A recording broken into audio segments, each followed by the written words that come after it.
Hello बच्चों, MSW के digital platform पे आपका स्वागत है। काइनेमेटिक्स का एक क्वेश्चन अपन देखने वाले हैं। काइनेमेटिक्स का एक क्वेश्चन ये है, projectile is fired horizontally from inclined plane of inclination 30 degree with speed 50 metre per second. G का वैल्यू है 10 मीटर पर सेकेंड स्क्वायर। अपने को रेंज निकालना है इसका, इंक्लाइंड के अलोंग इसकी जो रेंज है वो अपने को निकालनी है। इसके लिए अपन क्या करते हैं, पहले एक पिक्चर ड्रॉ करते हैं इसका कि किस तरीके से अपने को ये दे रखा होगा। रेफरेंस ये लिया है मैंने, वाई डायरेक्शन इसको अजूम करूँगा और एक्स डायरेक्शन में इसको अजूम करने वाला हूँ। नीचे की तरफ मैंने एक्स को पॉजिटिव लिया है और ये मैंने इस वाई पॉजिटिव लिया है। इधर एक पार्टिकल को बोला गया हॉरिजॉन्टली, आपने किसी एंगल हॉरिजॉन्टल से मैंने इसको 50 मीटर पर सेकंड से क्या कर दिया है, प्रोजेक्ट कर दिया है। एंगल ऑफ इंक्लिनेशन मुझे 30 डिग्री दे रखा है, so this angle also 30 degree. अब ये प्रोजेक्टाइल जब अपन यहाँ से फायर करेंगे तो ये प्रोजेक्टाइल इस तरीके से इंक्लाइन के ऊपर आकर के हिट करेगा, राइट। अब ये वाली जो डिस्टेंस है, ये वाली जो डायरेक्ट डिस्टेंस आपको दिखाई दे रही है, इसी को अपन यहाँ पे रेंज करने वाले हैं। इस रेंज की वैल्यू अपने को कैलकुलेट करनी है।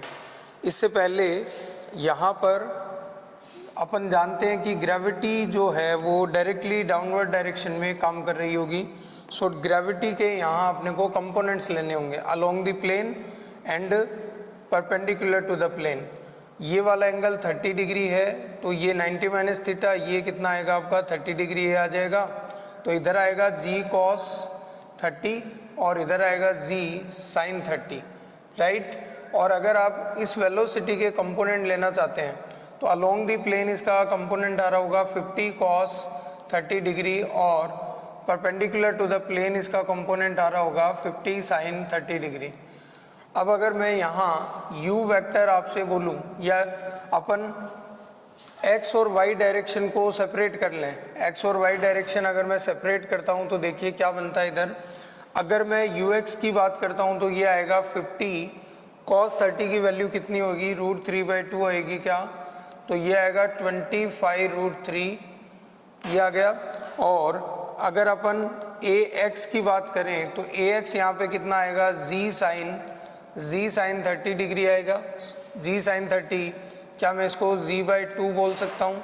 इसी तरीके से अगर आप y डायरेक्शन में आते हैं तो y डायरेक्शन में uy का वैल्यू आपको कितना नज़र आएगा, uy का वैल्यू नज़र आएगा 15 × 1/2 बराबर 25 मीटर पर सेकेंड। और ay का वैल्यू मुझे -g cos 30 नज़र आता है, ये ay का वैल्यू आ गया। अब अपन पहले y कैलकुलेट करते हैं तो y बराबर क्या लिखा जाना चाहिए,